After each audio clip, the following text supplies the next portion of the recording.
Hello everyone, welcome to my YouTube channel farmer researcher. तो आज है day 152 daily pharm MCQ dose series का, जिसमें हम डेली के 10 एमसीक्यू क्वेश्चन सॉल्व करते हैं वे डिटेल्ड एक्सप्लेनेशन जो कि आपके प्रीवियस ईयर क्वेश्चन पेपर से लिए जाते हैं एंड सभी फार्मे से रिलेटेड एग्जाम्स के लिए इम्पॉर्टेंट होते हैं। सो चलिए स्टार्ट करते हैं आज के पहले क्वेश्चन से।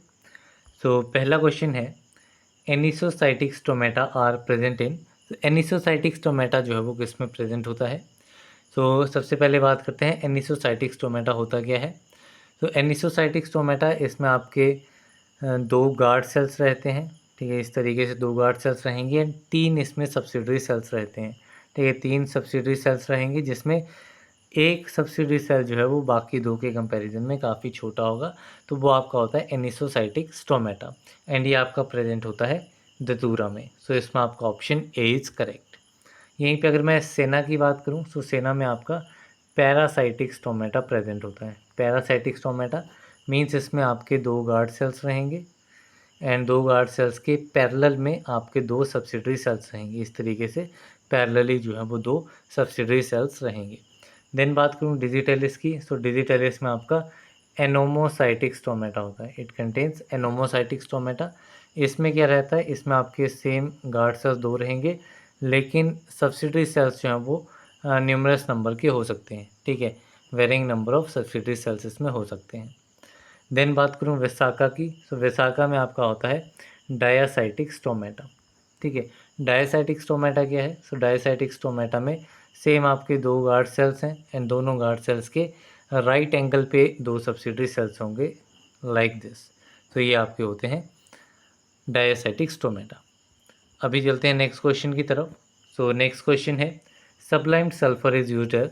सो सबलाइम्ड सल्फर जो है वो आपका स्कैबीज कंडीशन में यूज़ किया जाता है। It is used as anti scabies agent. So इसमें आपका option C is correct. Sublimed sulphur की बात करूँ तो इसको फ्लावर्स ऑफ सल्फर भी कहा जाता है। It is also known as flowers of sulphur and ये आपका क्रिस्टलाइन पाउडर रहता है। It is a crystalline powder. Faint characteristic odour इसका रहता है। ठीक है, फेंट कैरेक्टरिस्टिक ऑर्डर रहता है लेकिन ये टेस्टलेस होता है। It is tasteless and water में इंसॉल्युबल होता है।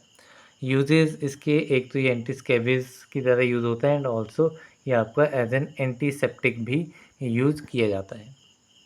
इसके अलावा अगर मैं सल्फ़र की अदर फॉर्म्स की बात करूं तो अदर फॉर्म्स में आपका एक प्रेसिपिटेटेड सल्फ़र आ जाता है। ठीक है, प्रेसिपिटेटेड सल्फ़र।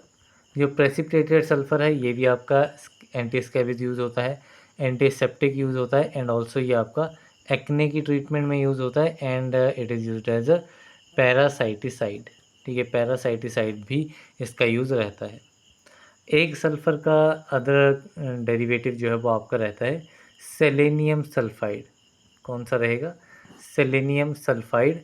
एंड जो आपका सेलेनियम सल्फाइड है ये आपका यूज़ होता है as an anti dandruff agent.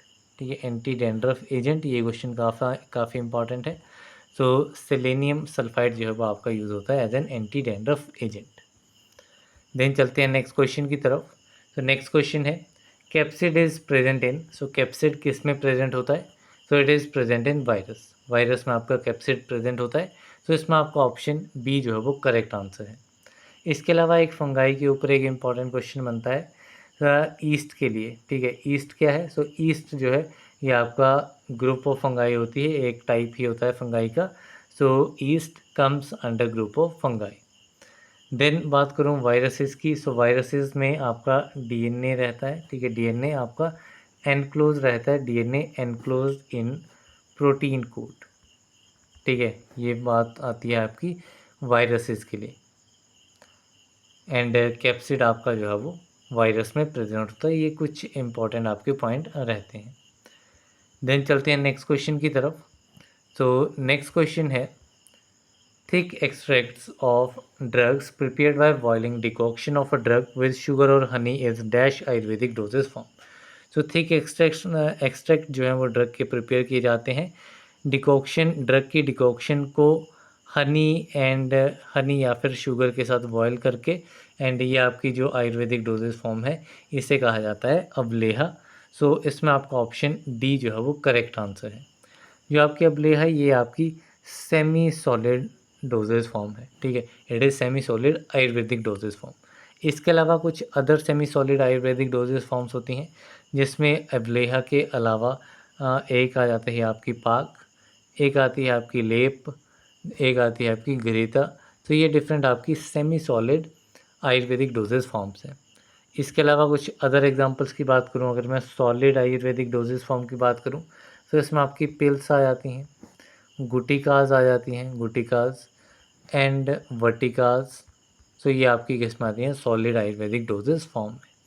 Then बात करूं अगर मैं लिक्विड की, तो लिक्विड जो है, लिक्विड में आपकी एक अस्वाद आ जाती हैं, अस्वा, अरिस्टा, ठीक है, अरिस्टा। देन अरक, ठीक है, इसमें आपके अरक्स आ जाते हैं।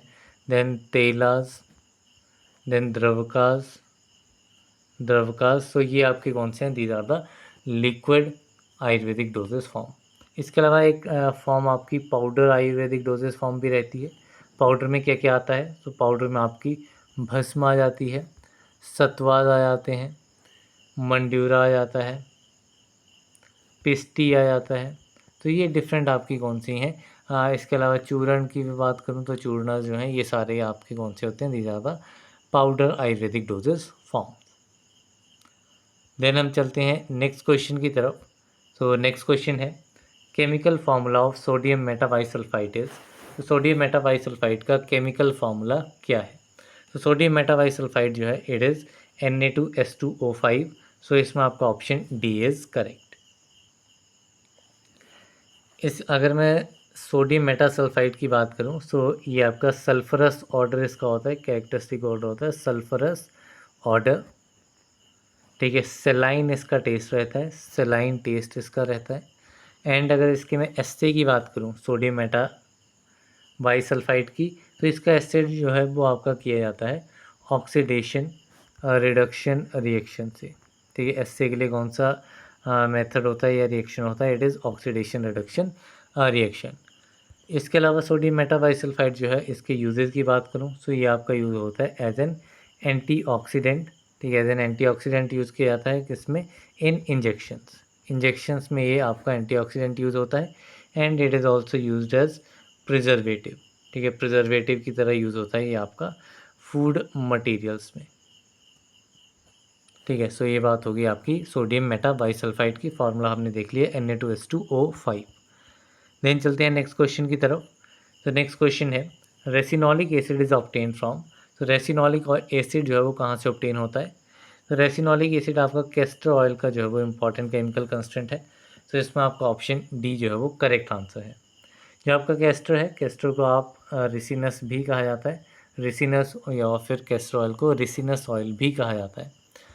कैस्टर जो है वो आपका एक फिक्स्ड ऑयल है, it is a fixed oil जो कि आपका ऑब्टेन होता है by the expression of the seeds, ठीक है। किस पार्ट से, सीड्स से ये ऑब्टेन होता है, of the seeds of the ricinus communis, ठीक है, seeds of the ricinus communis ये ऑब्टेन होता है। एंड इसकी अगर मैं फैमिली की बात करूँ तो फैमिली इसकी होती है U4BAC।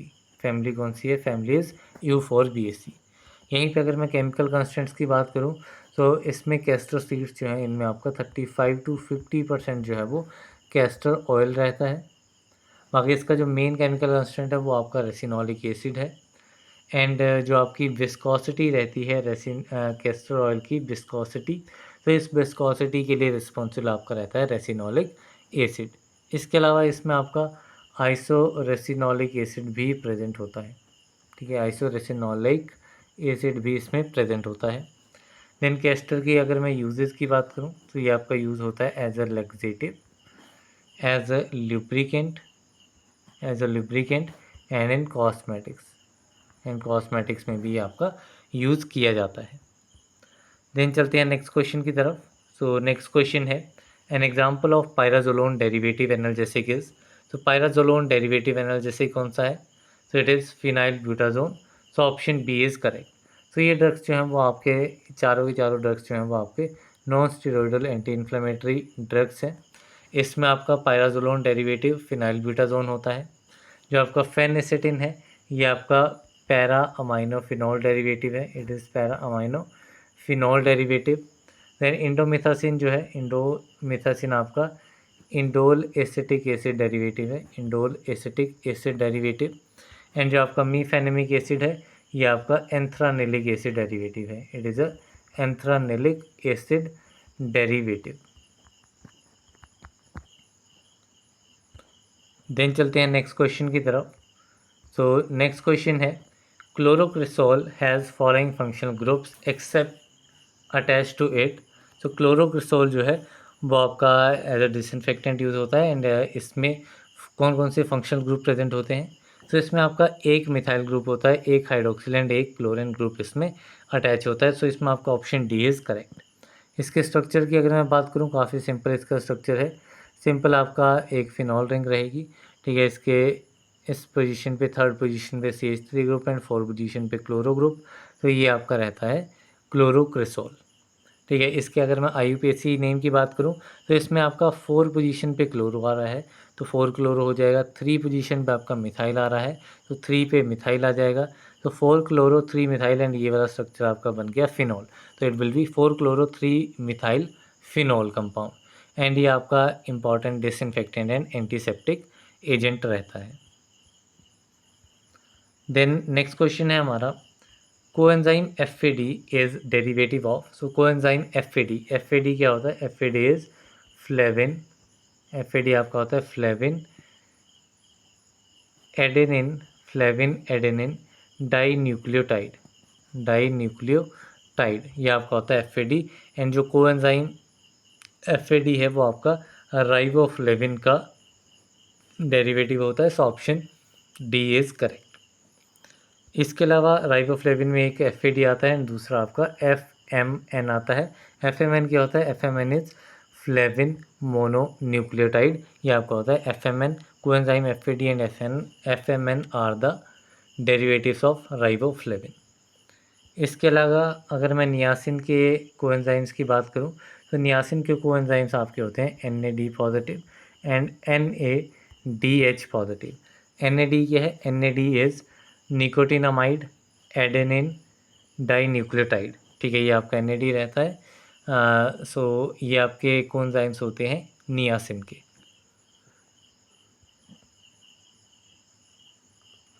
इसके अलावा अगर मैं कुछ अदर विटामिन की बात करूं, जैसे कि आपका विटामिन B6 रहता है जिसको पिरिडॉक्सिन कहा जाता है, पिरिडॉक्सिन इसे कहा जाता है। तो इसका जो कोएंजाइम है दैट इज़ PLP क्या होता है? पिरिडॉक्सल फॉस्फेट, ठीक है। PLP इज पिरिडॉक्सल फॉस्फेट, जो कि कोएंजाइम है आपका विटामिन B6 यानी कि पिरिडॉक्सिन का।